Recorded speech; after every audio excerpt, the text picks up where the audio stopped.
Last but not least, we are pleased to award the distinguished United States Senator from New Jersey, Cory A. Booker.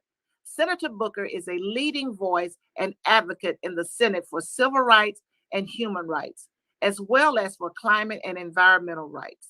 The Black press salutes his outstanding leadership. I rise today with difficulty.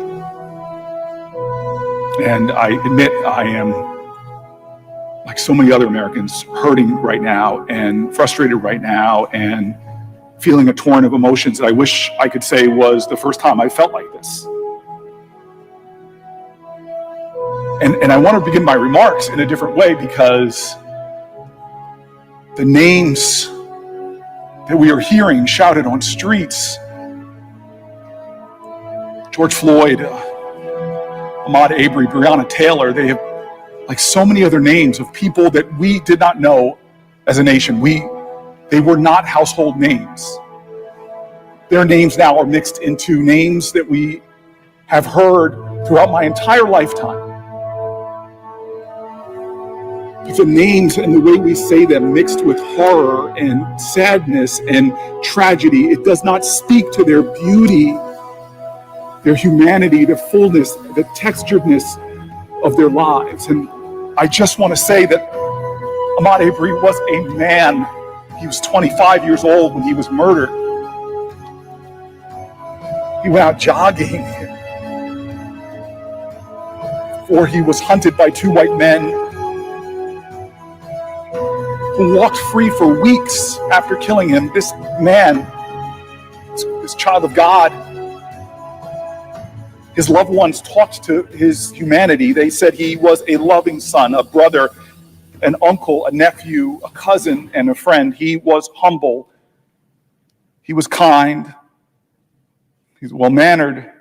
He always made sure that he never departed his loved ones without saying the words, without saying, "I love you." Brianna Taylor, before we knew her name, extraordinary American, extraordinary servant. She is a first responder. In a pandemic, like so many of our first responders, she showed a courage, humble heroism. She was 26 years old when she was shot and killed by police asleep in her home. An emergency medical technician in Louisville. Her loved ones too shared the truth of her spirit. They said Brianna Taylor was full of life. She loved social gatherings with her friends and especially her family. She loved life and all it had to offer. She continued to find ways to better herself and all of the people around her. And George Floyd, he was a man that was raised in Texas. He was a Houston man. To his friends and loved ones, he was known as Floyd. In high school, I know this, he was an athlete, playing both basketball and football. He played the position I played. He was a tight end. He went on to play basketball at South Florida State College, the pathway I know to college ball. His girlfriend called him an angel that was sent to us on earth. His family remembered him as being family-oriented, loving, and godly. Floyd was a loving father. He was a devoted brother. He was a partner, and he was friend, and he is dead at 46 years old. On May 25th, 2020, when he was restrained, pinned by his neck, and killed by law enforcement officers. The killings of George Floyd, of Brianna Taylor, of Ahmaud Arbery are singular in their pain, are singular in their particular details, in the anguish and the horror. But this is a terror that is familiar. It is a fear that is baked now, cemented into our culture. For so many Americans, especially Black Americans, This has not just been a tough week, a tough few weeks. It's not just been emotional time because of what we're seeing, the protests all around the country. This has been a tough life. This is the story of day after day after day that punctuates our consciousness only when someone captures on videotape what is a regular part of the fabric of our country. We have a long and wretched and disturbing history in this country of Black people being murdered by law enforcement. Unity. We need to lift up and stand up together and fight. It's not the bad words of the evil people that are going to stop us. It's the appalling silence and inaction of the good people. Fighting on different fronts of this common effort. We will either rise together or fall apart. We must choose forward. We must choose inclusion. We must choose growing together. Not to talk about problems, but to run towards them, to take them on. Finding common ground to get things done. Too many people are forgetting that the lines that divide us are nothing compared to those ties that bind us. We are far more united, far more indivisible, far more involved in a larger common struggle than we know. From Seneca Falls to those who stood at Stonewall Inn, giants before us said in a chorus of conviction, America, we will rise. Do we have the collective will, the American will? I believe we do. Together, we will channel our common pain back into our common purpose. Together, we will win. And together, America, We will rise. And that's what gets me excited. That's what gets me up, getting up every morning, is because I know we can achieve that. And I know all we need to do is band together to do it. The National Newspaper Publishers Association proudly presents the 2021 National Leadership Award to the Honorable Cory A. Booker, United States Senator, Democrat, New Jersey, for outstanding freedom-fighting leadership and for courageous, transformative vision and activism in the ongoing national and global struggle for freedom, justice, and equality. September the 16th, 2021, Washington, D.C. I want to thank the National Newspapers Publishers Association for this incredible award.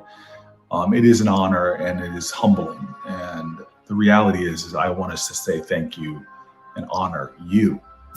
The reality is we are a nation with so many stories, but too many people are marginalized.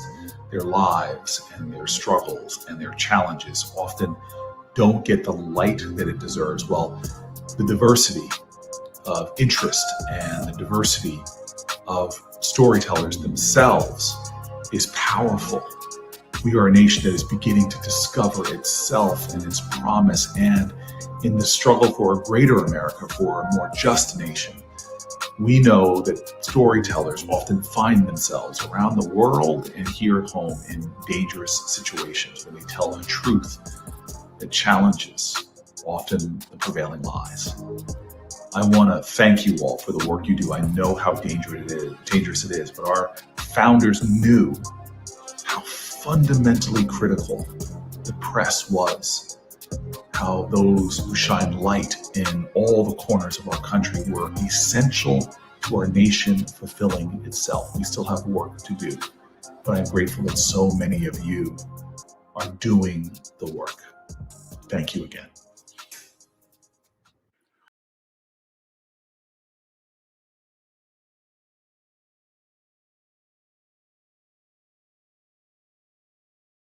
Leadership Awards at the leadership reception. You can go back and see that entire program at www.virtuenmpa2021.com. Cory Booker, of course, the senator, we have very moving comments, very moving production there from the senator. And also you can see us present the award, and the NMPA present the award also to Allison Felix, the 11-time Olympic champion, Doctors James Hildreth of Meharry Medical College, and Dr. Ebony Hilton, and Congresswoman Cori Bush as well. What a night that was. Go back and check it out, because you can also see some great interviews with Gabrielle Union and, of course, Regina Bell. But let it be known, it is Wednesday, the 29th of September, and in the wake of major social and political change over the past decade, employers large and small alike have taken steps to increase diversity, equity, and inclusion. Yet, despite growing pressure and awareness, progress is slow, and most corporate DE&I initiatives are not yet achieving the desired results. After nearly 4 decades as a business leader, working in corporate America and mentoring hundreds of young Black professionals, award-winning author Keith Wyche says he knows firsthand that representation is still not where it needs to be at senior levels for almost every diverse group. In his new book, Diversity is Not Enough, a roadmap to recruit, develop, and promote Black leaders in America, Wyche provides real, actionable steps for those who are serious about DE&I and looking for solutions to improve the experience of their Black employees, colleagues, and leaders within the organization. Keith Wyche will join us this morning. But first, of course, the news headlines. Representative Karen Bass, a Democrat from California, has announced she is running to be the next mayor of Los Angeles. She says, "With my whole heart, I'm ready. Let's do this together. I'm running for mayor." The 6th-term Congresswoman hopes to succeed current Mayor Eric Garcetti. Bass, the former head of the Congressional Black Caucus, originally hails from Los Angeles. She says she launched her 2022 mayoral bid because she wants to tackle crises such as the homeless crisis in Los Angeles. Around 66,000 people are homeless in that city, according to recent figures.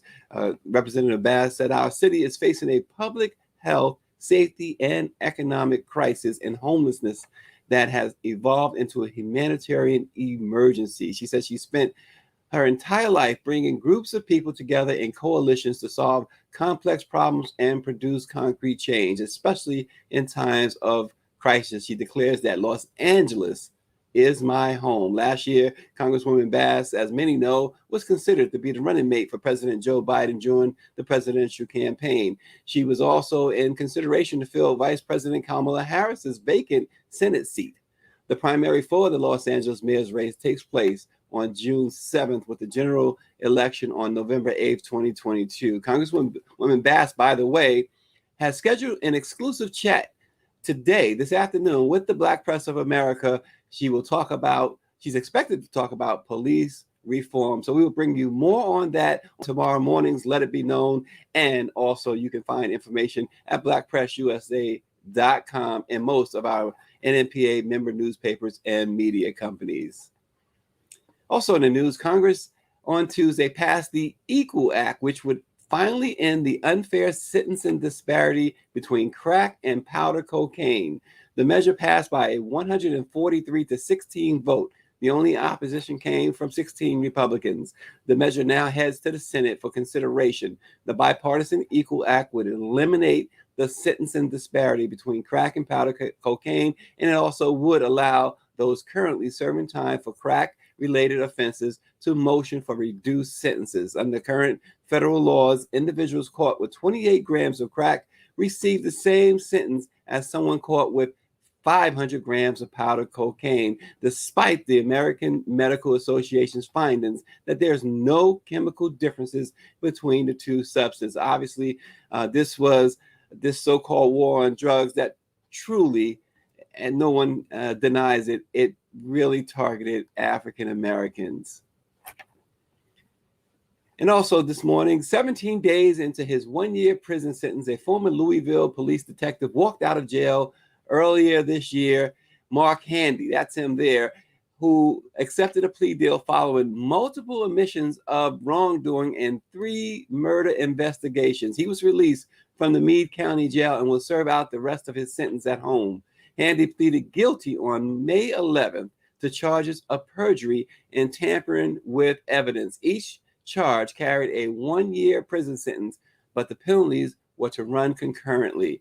Handy was at the center of 3 homicide cases, which resulted in 4 overturned convictions. In each of those cases, it was alleged that Handy acted inappropriately during his investigations. Even the Kentucky Supreme Court acknowledged that officer lied under oath in court documents. Keith West, Jeffrey Clark, and Edwin Chandler all were wrongfully convicted and sent to prison, eventually released and exonerated after years of being locked up. Edwin Chandler spent nearly a decade in prison before he was exonerated in 2009. Now, with the same courage and heart that brought him through that ordeal, Edwin Chandler is launching the Chandler Project, which will work to help others who were wrongfully convicted across the country. The Black Press of America will have more on Edwin Chandler's mission in the coming days. Again, thanks again, everyone, for joining us on Let It Be Known. No matter what platform you're watching this morning, whether it be Facebook, Twitter, YouTube, or whatever other platform, we certainly welcome a warm welcome to you all. Well, Keith Wyche, is a practicing C-suite executive, speaker, and author who helps companies successfully navigate transition, rapid growth, and change. Keith Wyche Associates represents the best of the best in the DE&I thought leadership space. And we welcome this morning Keith Wyche. Good morning, Keith Wyche. Good morning, Stacy. So glad to be on your show today. Well, we are certainly thrilled to have you. This is DE&I, obviously, is always on the minds of certainly the viewers of the Black Press of America, and certainly our publishers and our leaders in the National Newspaper Publishers Association. So tell us, you say nothing really has changed. Talk about where we're at as far as corporate America and DEI. Then I want to talk about your book. Oh, great. You know, it's really interesting. Usually I start this conversation, Stacy, with kind of explaining DE&I. And the reason I say that is that too often they get lumped together. And I'm a simple guy. And so the way I define it is diversity means you get invited to the party. Inclusion means that you're offered and welcomed at the table. You get a welcome seat at the table. You're valued, you're heard, you're respected, you're appreciated. But equity says that you get the same menu of opportunity and promotion as anyone else. And the challenge is if you only focus on diversity, that's great, but you don't get inclusion. And you'll come to the party hungry and you'll leave hungry if you don't get the same meals of opportunity of equity. And one of the challenges for DEI, particularly for Black and brown people, is the focus stops at diversity, which usually means recruiting. And it's so much more than that. Yeah. And you say that you believe that commitment from the executive office is critical to the long-term success of the strategic DE&I plan. Explain that a little bit further. Yeah, so, you know, typically these types of initiatives don't take root unless you have senior leader, executive leadership support and accountability. And so if you don't have that, it's very difficult to have these initiatives take traction inside the organization. However, what I found over the years is it's one thing to have the CEO and the board support DEI, but if the middle management, those folks who manage the day-to-day operation and the day-to-day people, those folks who are doing the promoting and the hiring, if they don't embrace a culture of inclusiveness in DEI, those initiatives never get as far as they could get. Yeah, and I want you to if you will, respond. James Wright, he's a fantastic reporter at the Washington Informer newspaper. He writes in, he says, tokenism is rampant in corporate America. Can you speak to that? Yeah, it really can be a situation where I was with the company and I was talking about executive leadership. And here's what I mean. They said, hey, 26% of our employers, our employees are Black and African American. I said, great, but let me see, where are they in the organization? And surprisingly, the bulk of them were at entry-level positions. And as you moved up, there were very few. And typically what they'll do is, you know, there's a part of my book I write that, you know, they'll say, well, I have Jamal, I have Andre, I have Keisha. But, you know, again, those are just, you know, tokens. And not saying that those people aren't impactful and making change. But if you just hang your hat on, you know, here's one or two folks, that's really not moving the needle whatsoever. Yeah. And speaking of your book, the new book just came out. Diversity is Not Enough, a roadmap to recruit, develop, and promote Black leaders in America. Talk about these real actionable steps for those who are serious about DE&I? Yeah, well, I think the first thing I talk about is companies have to admit that their DEI program is an ugly baby. I jokingly say there are no ugly babies, but I will tell you that, it starts with truth telling. And too often it's too easy to hide behind the numbers. So the first thing I challenge organizations is tell the truth. Look at the numbers. Don't manipulate the numbers. See what the problem is. Once you identify the problem, be serious about the initiatives. And so, where they tend to fall short for Black and African American people is, again, they recruit us, but they don't develop us. They don't put us in an inclusive situation. We don't get access to leadership. We don't get access to programs that are specifically designed toward us. And Stacey, this is the first book where I've been unapologetic about talking about Black people, because too often, again, we get lumped into people of color and these other phraseologies that can really, if we're not careful, diminish our presence. Yeah. Right now, some women you might have diminished your presence in front of some women. You talk about ugly babies. You're not supposed to do that, Keith. Well, I've never seen one, but I hear they exist. But not to make light of this, because you're absolutely right. I love that. Unapologetically Black is what you're talking about, right? And that can really, when you're thinking about DE&I and you see corporate America, well, like you said, we got Jamal here, or we got such and such. They may not necessarily be African American. Well, and they may or may not be African American. And I hate to say this, but, one of the things I really advocate for is that when we do get a seat at the table, use your voice, use your influence. There's nothing worse than a wasted seat at the table. And so, again, even if you are that only one in the room, and I've been that only one in the room, be an advocate for others. Be willing to open doors for others. Be willing to mentor others, because it can be a lonely existence. Yeah, absolutely. And Bobby Henry brings up a point. Bobby Henry is our publisher of the West Side Gazette down in Fort Lauderdale, Florida. He says, suppose I have a dietary condition and I can't eat what you are serving. So does equity means you will prepare a meal that fits my need? That's a great question. And that to me falls in the difference between equality and equity, right? Because equity says that you understand and appreciate the differences I bring to the table. The example I give is, equality says everybody gets a 26-inch 10-speed bike to ride. Well, equity says, hey, my kid is 4'2", can't ride that bike.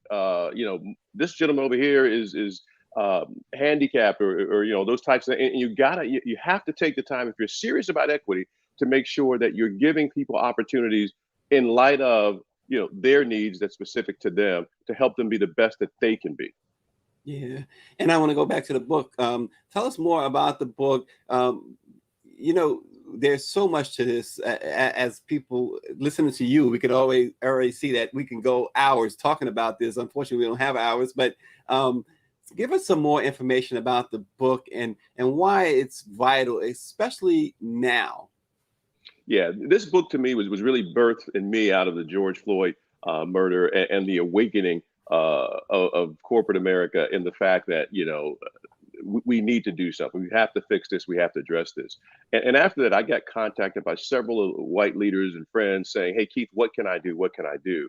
And I really wanted to name this book No Excuses, because what I wanted to do was to really demystify and again, just call out what it is. I don't want to hear anymore, we can't find Black talent. There's tons of places to find Black talent. In my book, I tell you where to go find them. I don't want to hear excuses of, well, they're not a cultural fit. Well, let's talk about what that really means, because that really means you want someone who looks, acts, and behaves like you. And so the purpose of this book is to remove the excuses, to say, if you're serious about true inclusion as it pertains to Black and African American people, here are some things that you can do if you're serious. And I say be serious because you have to be both intentional and deliberate. The road to hell is paved with good intentions, but you have to be deliberate in those actions. And this book helps, again, anyone who's serious to say, hey, here are some things I can do to really move the needle. Well, speaking of someone who's unapologetically Black, who has been trying to move the needle all his adult life, even going back to his childhood when he worked with Dr. Martin Luther King, the president and CEO of the National Newspaper Publishers Association, Dr. Benjamin F. Chavis. Good morning, Dr. Chavis. Good morning, Stacey Brown, and good morning to all. And Brother Keith, thank you so much for joining the Black Press of America. And Thank your you so book much, is Dr. your book Chavez. is fantastic, and it's right on time with all of the debate and conversation in corporate America about diversity, equity, and inclusion. Your book is right on time. Thank you so much. You know, my purpose is to really let corporate America know that if given the opportunity, the support, we can do and be any and everything we can be in corporate America. There's no reason there's only 4 or 5 Black CEOs. Again, we have the ability, we have the potential. What we need is the opportunity. Very good. And really, again, you talk about restructuring underperforming operations in managing industries undergoing rapid technology or competitive change. Keith, what goes into all of this? Really, it's the mindset, as you've been talking about, isn't it? That's the first thing that you really have to tackle is the mindset. You have to really tackle the mindset, and in order to tackle the mindset, you got to get proximate to the problem. You know, too often when I think about DEI, there are organizations who do DEI to a group of people instead of with a group of people. And those organizations that I think get it best are those who bring their Black and brown and African American associates together and say, hey, what's been your experience? You know, what can you tell us? What can you do? But please don't do something to me. Do something with me. Yeah, absolutely. I want to say good morning to Gregory Muhammad, who just checked in. He sends peace and blessings to the family. Good morning to you, Gregory. And David joined us as well. David Youngblood, always good to see you. And everybody else who's watching, just wanted to shout you out, Michelle Madison. Keith, so what you're finding, or have you found that since George Floyd, we know that since the George Floyd situation, there's been a lot of talk from corporate America. We need to do this, or we want to do this, but are they following through? I think that's the most important thing. Are they following through? That's a great question, and I will tell you that, you know, after George Floyd, there was a lot of, you know, hashtag Black Lives Matter. There was a lot of talk, as you say, about what we're going to do. And what I found is there's a good portion of that was just that talk. And my biggest fear out of all of this is that instead of this being a movement, it will just be a moment. But I will tell you that there are certain organizations and certain corporations who are at least asking the question. There are certain organizations that are really digging in and looking in that mirror saying, okay, I have to do better. But again, you know, for a lot of folks, I call it a check the box. And, you know, one of the things I do is that, you know, I look at a company and I say, what does your board of directors look like? And if I see diversity there, that's okay. But what I really want to see is what does your senior leadership team look like? Because the board of directors, from a governance standpoint, they don't run the day-to-day operations, right? It is that senior leadership team. And so until you show me diversity at the senior leadership level, until I see diversity where you have Black and brown people reporting to the CEO or on the executive committee, I'm still not 100% sold that you're far enough along the journey on DE&I. Yeah, and Keith, you have, you know, this message is not just during your book tour or anything, but you've been giving this message for a long time. You've been on the Today Show. You've been everywhere with this, right? We need more Keith Wyches, right?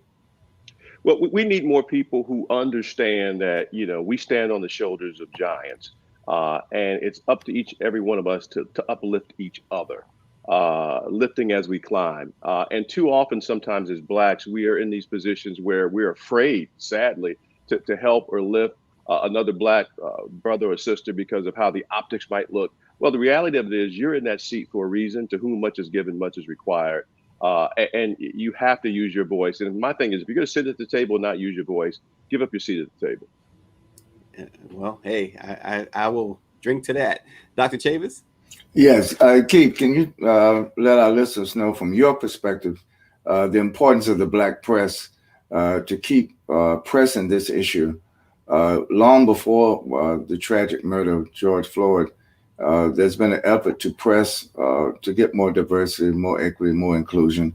And as you say, in the senior leadership team of these major corporations, with the spending power of African Americans, over $1 trillion every year in the U.S. economy, there should be more reciprocity, more not just give back to the Black community, but reinvestment where these consumer dollars come from.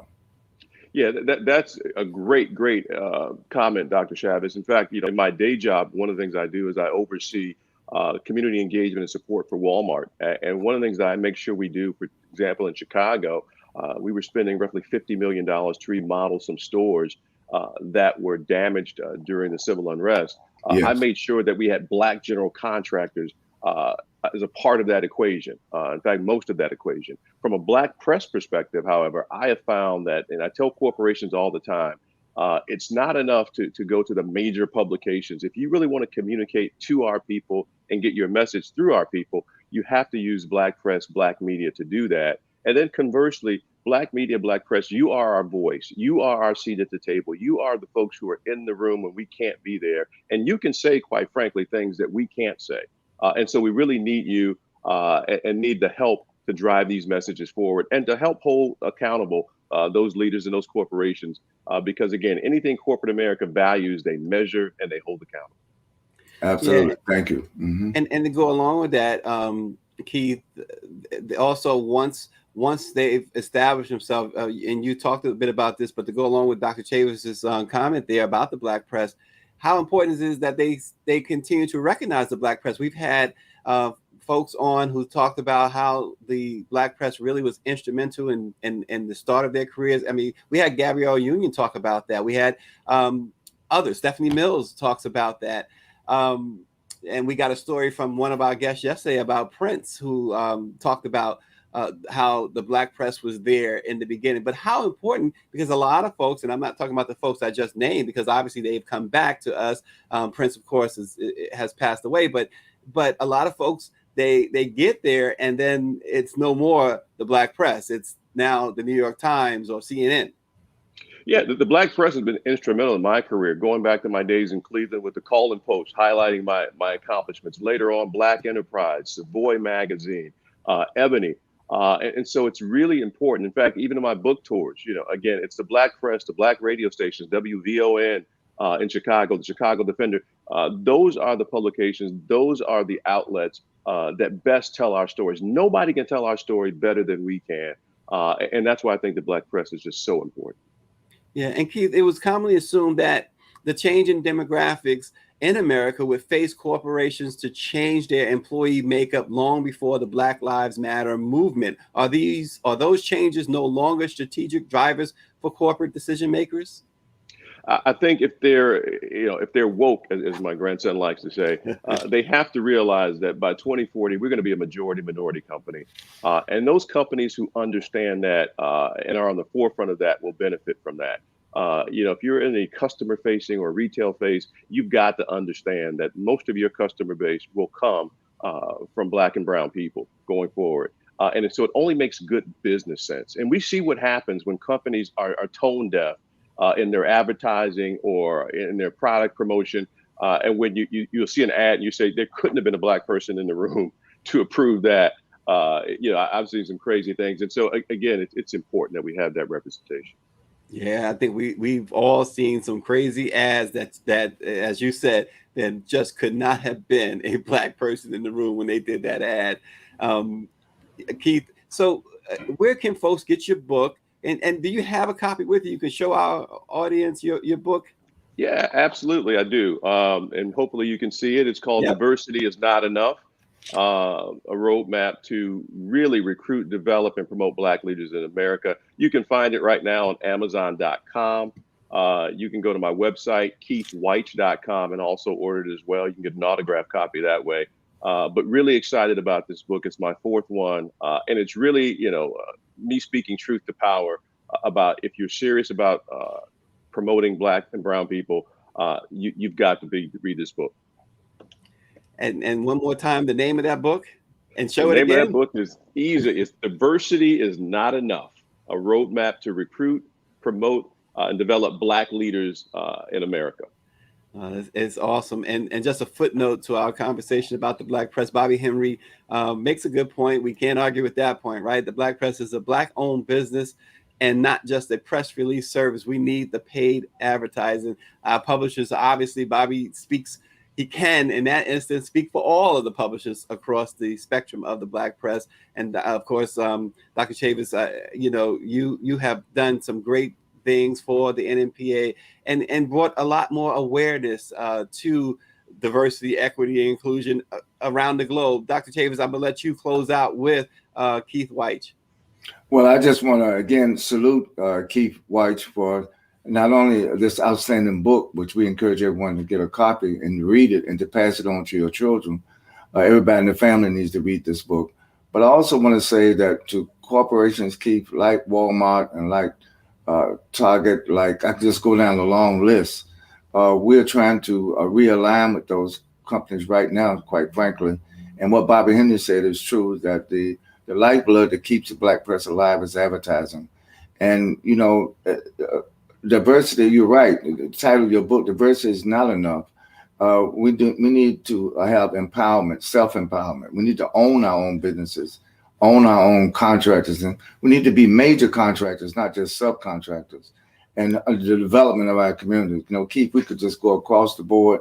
There's so much opportunity, but also a lot of challenges in the economic development arena. But leadership is very important, and that's a part of the focus of your book. And we need more leaders who are centered on the overall improving the quality of life of all of our people, not just some of our people, not just a few of our people, but all of our people need that access that you mentioned, that opportunity that you illustrate in your book to move their families and to move our communities forward. So once again, the Black Press of America, the NNPA, we salute you. I know Karen Carter Richards, our chair. And Keith, you'll be interested to know that our whole executive committee of Black women, Black women who own major publications in major cities throughout the country. And of course, Bobby Henry represents us in Florida, and not just in South Florida, but across the state and across the South. We're so proud of our publishers, but we do need that engagement, that interactivity and support from corporate America to stay alive. Dr. Chavez, I want to give you one example of what I'm most proud of in my role in Chicago. And that is I got to Chicago and I hired a local Black PR firm, the Gemini Group, and Walmart committed a significant part of their advertising budget for Chicago to be paid media, paid advertising to, and we're talking hundreds of thousands of dollars, using that to make sure we get our message through. And that was a big win for me to have the organization understand the importance of, you know, no disrespect to the Chicago Tribune or the Sun-Times or anything like that. But we've got to use Black media from a paid perspective as well to get our messaging across. Absolutely. But thank you for your leadership and for the example that you're setting for others. Thank you so much. Keith Wyche, Diversity is Not Enough, a roadmap to recruit, develop, and promote Black leaders in America. Go out, folks, and get that book and learn more about Keith Wyche and this incredible book. And don't forget to check out the Black Press and NNPA on TikTok at NNPA Black Press. And again, you saw, for those who were here at the beginning, you saw the emotional speech by Cory Booker, Senator Cory Booker. Go back to nnpa2021.com to see even more of that great presentation that the NNPA produced 2 weeks ago. It's virtual nnpa2021.com. It's so much there. Check it out and let it be known. Remember this: impossible is just an opinion. We will see you tomorrow.